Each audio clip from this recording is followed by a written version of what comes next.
In our previous lectures, we have been learning about pointers in C. In this lecture, we are going to learn about some of the important topics related to pointer. First, we are going to start with the operators related to the pointers. We are going to cover the address of operator and the indirection operator. And then we shall cover a very interesting topic of pointer to a pointer. After that, we are going to learn about uninitialized pointer and how we can actually fix that using the concept of the null pointer. So let's get started. So first of all, let's learn about the address of operator.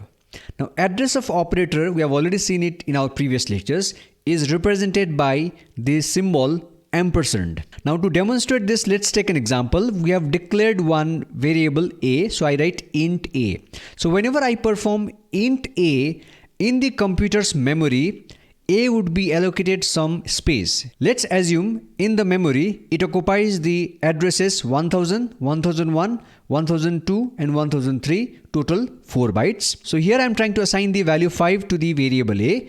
In the memory, the value 5 is stored in this particular space of memory allocated for the variable a. Now let's try to see what is going to be printed by this first printf statement whenever I write printf %d a. Now a is the name of the variable.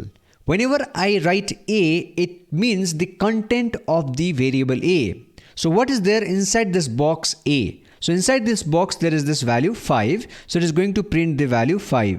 So the first printf will print the value 5. Just keep this in mind. Whenever I provide the variable name, it will go and fetch the content that's stored in that address. So the content in this address is 5. So 5 is displayed here as it is.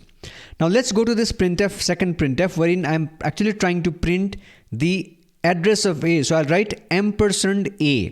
Now ampersand is the operator that will help you to fetch the address of a. Now you see in the memory a has occupied 4 bytes starting from 1000 to 1003. So whenever I write ampersand a, it will get you the address of the first byte or the starting address. So the starting address here is 1000. So 1000 is fetched to you and it is displayed to you as it is. So it will display 1000 for you. Now in the final printf statement, I am trying to print the address by using the %p format specifier. Now %p will print the address in the hexadecimal notation. So this address 1000 will be printed in the hexadecimal form. So the hexadecimal of 1000 is 3E8. So it will display 3E8. So just note that ampersand will give you the address of the variable. An address can be printed using the pointer notation %p. It will print the address in hexadecimal form. And if you use %d, it will print the address in the decimal format. Now let's learn about something called as indirection or dereferencing operator. So it is represented by star or asterisk. Now you see here I have created one variable a and I've assigned the value 5 to it. So let's say in the memory a has occupied the memory space 1000 wherein the value 5 is stored in the variable a. Now in this line I am trying to declare a pointer. So I write here int star p. So this is the star operator I am using here. So if you want to make a variable a pointer variable, you'll have to write int star p, or you can also write this as int and then you write star with int and then give space and p. So int star space p is equivalent to int space star p. Both of them actually creates a pointer variable and it creates a pointer to what? Pointer to an integer. Okay, so it creates a pointer to an integer. So this indirection operator is used to create a pointer variable. So whenever you would like to create a pointer to a character, you have to write char star q. Now q becomes the pointer to a character. You could also write this very well as char star and char are coming together, space, and you give q. Both of them mean the same thing. So this asterisk is used for creating a pointer variable. On executing this statement int star p, it is going to allocate the memory for holding the address of some other variable. So it is going to allocate the memory for this pointer variable. Let's say that the starting address of this pointer variable is 2000. So it is allocated in the memory. Now this statement p equals to ampersand a. Now this is an assignment statement. I'm actually assigning the address of A. You see, ampersand A will give me the address of A. So address of A here is 1000. So 1000 is stored in the variable P. So you have to write inside this P, 1000 is stored. So the content of P is nothing but 1000. So now we can say the pointer P points to the variable A. Okay, so P is a pointer. It is pointing to whom? It is pointing to integer variable. Which integer variable? Variable A. Okay, now let's try to see what is the output of this printf statement. I'm trying to print the pointer. See, I'm just trying to print P. P is the name of the variable. I've already told you, whenever you print the name of the variable, you go inside that box and see what is the content. So inside this P, the content is 1000. So it is going to print 1000 here. So it is going to print the content of P, which is 1000. Now let's look at this next printf statement. In this statement, I'm trying to print star P. So this star or asterisk here is represented as the indirection or dereferencing operator, right? Now this pointer P is referring to this variable A.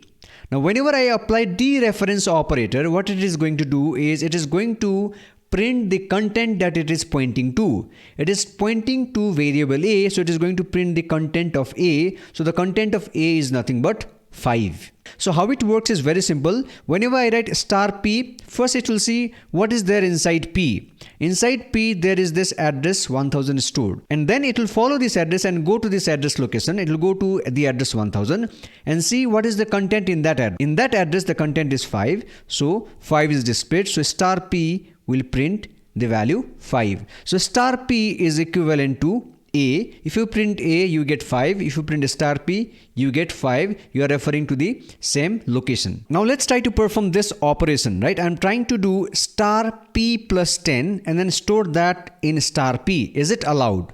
Yes, this is very well allowed.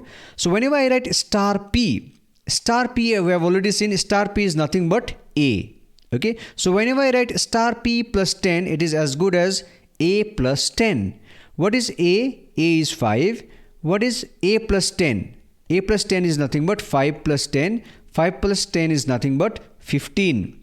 So the right hand side entire thing becomes 1, 5, 15.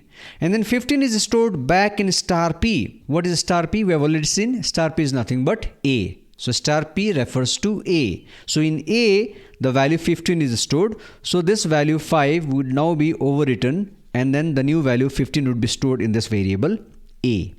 Now let's look at this printf statement. What does star P print? So to find out what is star P prints, first of all see what is P. P is nothing but 1000. So we'll go to this address 1000 and see what is the content inside 1000. Inside 1000 the value is 15. So it is going to print 15. Star P is going to print the content it is pointing to. So P is pointing to 15. So it prints 15. Now let's look at the last statement. What is A? A is nothing but 15. It has been updated now. So A is now as good as 15. So here in this example, by using the pointer variable, we have updated the original value. That is A is now updated to 15. So A and star P, both of them will give you the answer as 15. So this asterisk is having two meaning in pointers. One is while creating the pointer variable, you have to use asterisk as we have demonstrated here. And the other use is for dereferencing the pointer variable. Once the pointer is created, you can use this asterisk to dereference the value that the pointer is pointing to, also called as indirection operator. Indirectly, you are actually having the access to the original value via the pointer. So it is called as indirection or dereferencing operator. Now we are going to learn about very interesting concept of pointer to a pointer. So to demonstrate this, we have created some variables. The variable A is of integer type, which has the value 5 stored in it. In the memory, it is occupying the space 1000. Similarly, I create a pointer variable int star P. So it is a pointer to an integer. So it can hold the address of an integer variable. And here I'm assigning the address of A to the pointer variable P. So address of A is stored in the pointer variable P. Now pointer variable in this example is occupying the space 2000. So inside this pointer variable, the content of this pointer variable is nothing but the address of A, which is 1000. So 1000 is stored inside P. So now we say that P points to A. So now let's say that I would like to create one pointer variable to store the address of P. Now P itself is a pointer.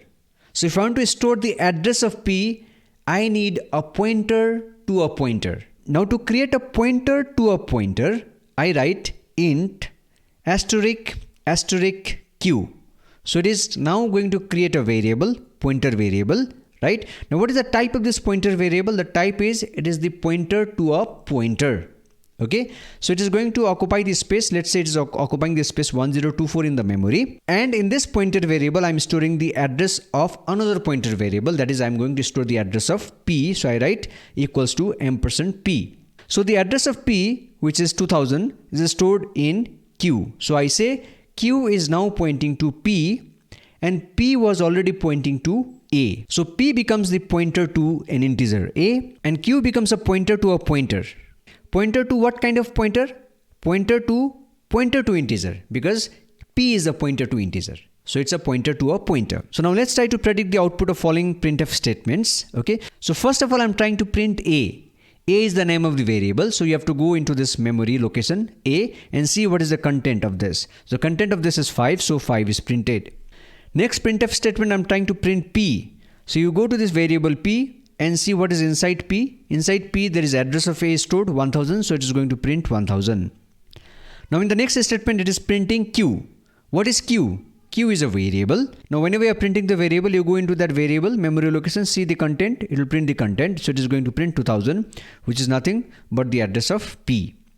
Now it is going to print star P. So you go to P. So whenever you say star P, you see what is P pointing to. P is pointing to 5, so star P is going to print 5. Very simple. Now in the next statement it is printing star Q. Now to print star Q, first of all you go to Q. Now Q is holding the address 2000. So you go to the address 2000 and see what is the content of 2000. Content of 2000 is nothing but 1000. So star Q is 1000. So I can say star Q is as good as P. Star Q and P are the same thing. Okay. Now what does star Q print? The last printf statement. So to solve this, first let's try to perform what is star Q. Okay, star Q. First of all, see what is Q. Q is nothing but 2000. Star of Q would take you to this address 2000 and to the content of 2000. So the content of 2000 is 1000. So star Q will take you to 1000. So now you apply again star one more time, star Q. So now what is the content that P is pointing to? P is pointing to A. So star Q is nothing but A. Okay, so it would print the value 5. Star Q would print the value 5. Now let's try to look at some more examples. Look at the first printf statement. I'm trying to print star %A. First of all, is it a valid statement? Let's try to see. It is perfectly a valid statement. So first of all, %A is executed. Okay. So whenever you write %A, what do you get? The address of A. So %A is nothing but 1000. So this is nothing but %A. Now I apply asterisk, the dereferencing operator, on 1000. So what is inside 1000? 5. So star %A would give you the value 5. So star %A is as good as A. Now let's look at the second printf statement, wherein I'm trying to print star %P. So first of all, %P is executed. What is %P? Nothing but address of P. So address of P is nothing but 2000. So star of 2000, what is inside 2000 is 1000. So star %P is nothing but P, which is 1000. So 1000 is displayed. Now what is star %P? Now we have already seen what is star %P. Star %P is 1000, right? Star %P, this entire thing is 1000. So what is star of 1000? That means what is inside 1000? So inside 1000 there is 5.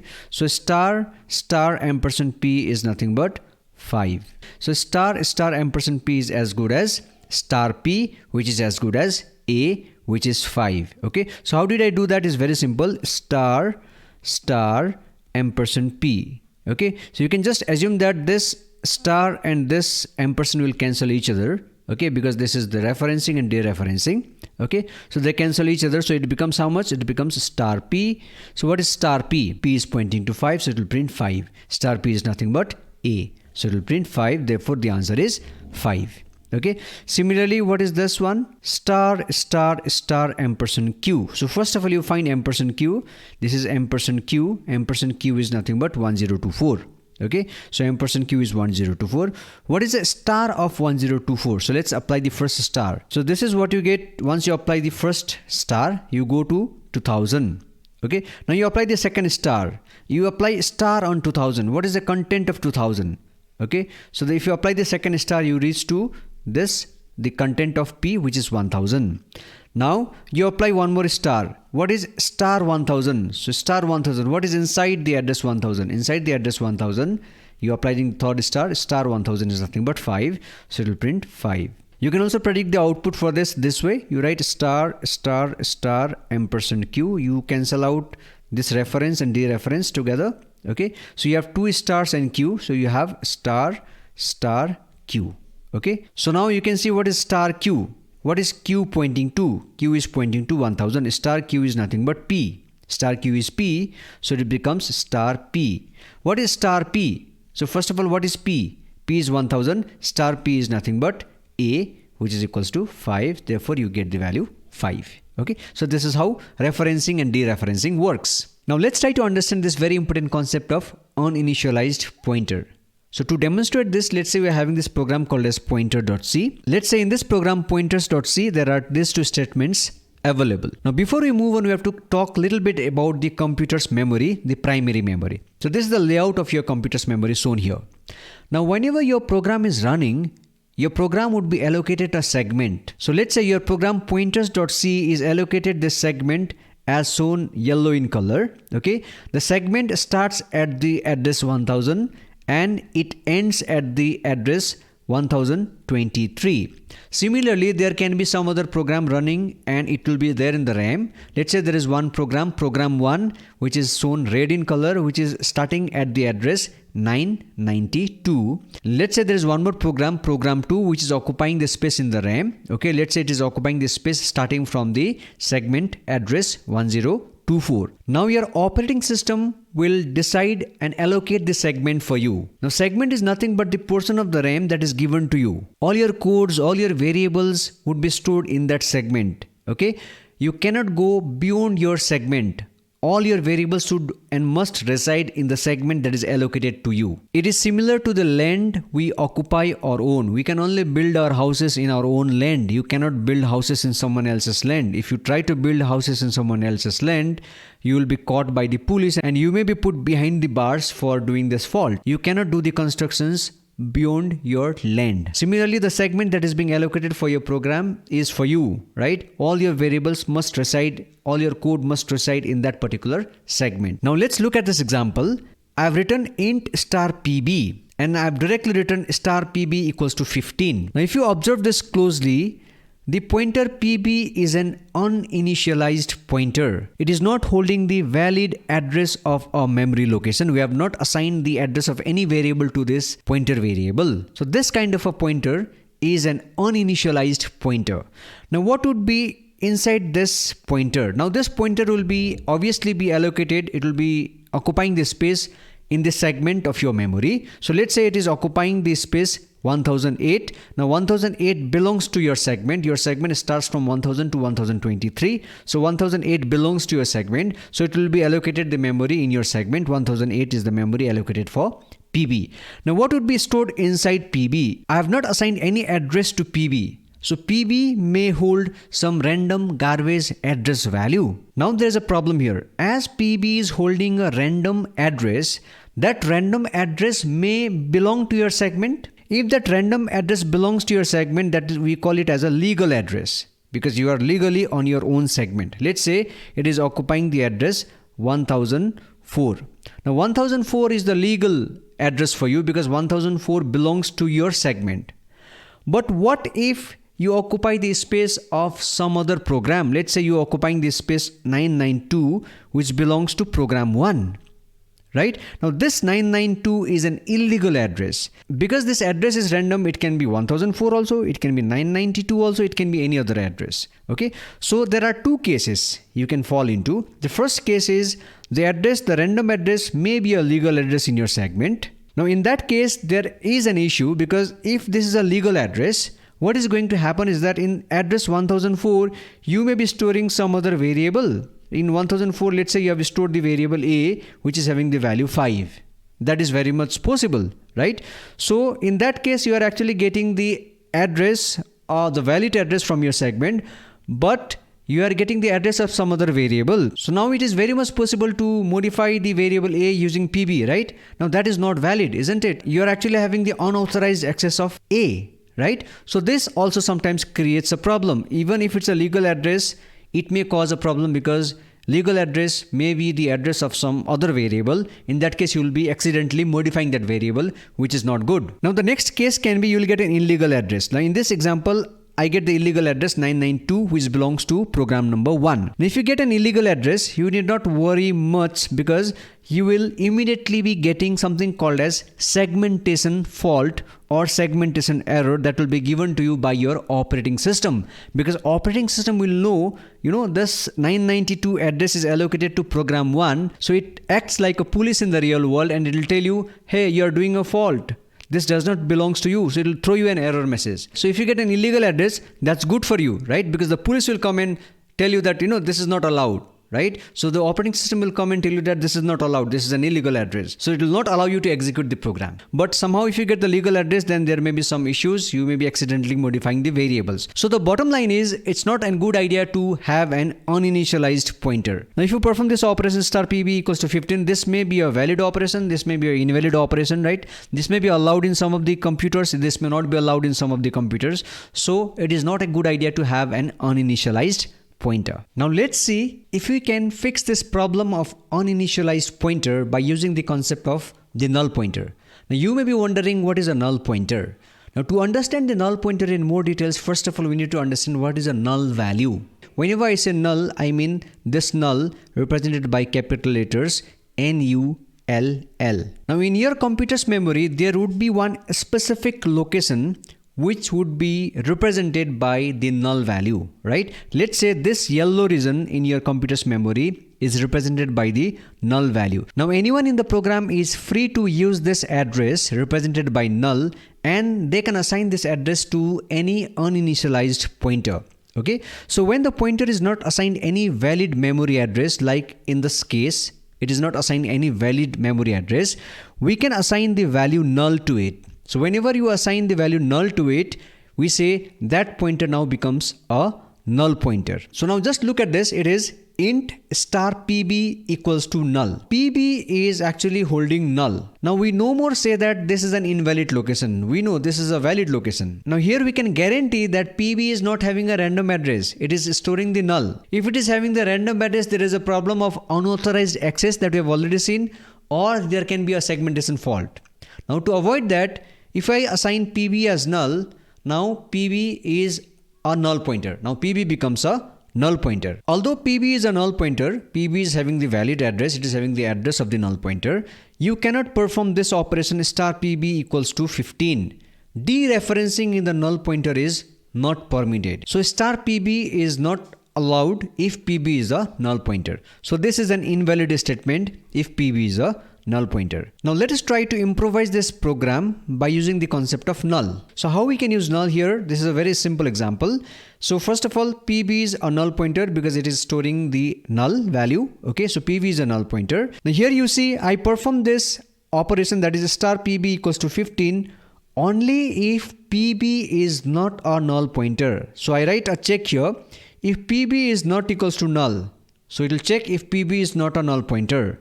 So if it is not a null pointer, I can obviously do that. So if pb is not a null pointer, it is having the valid address.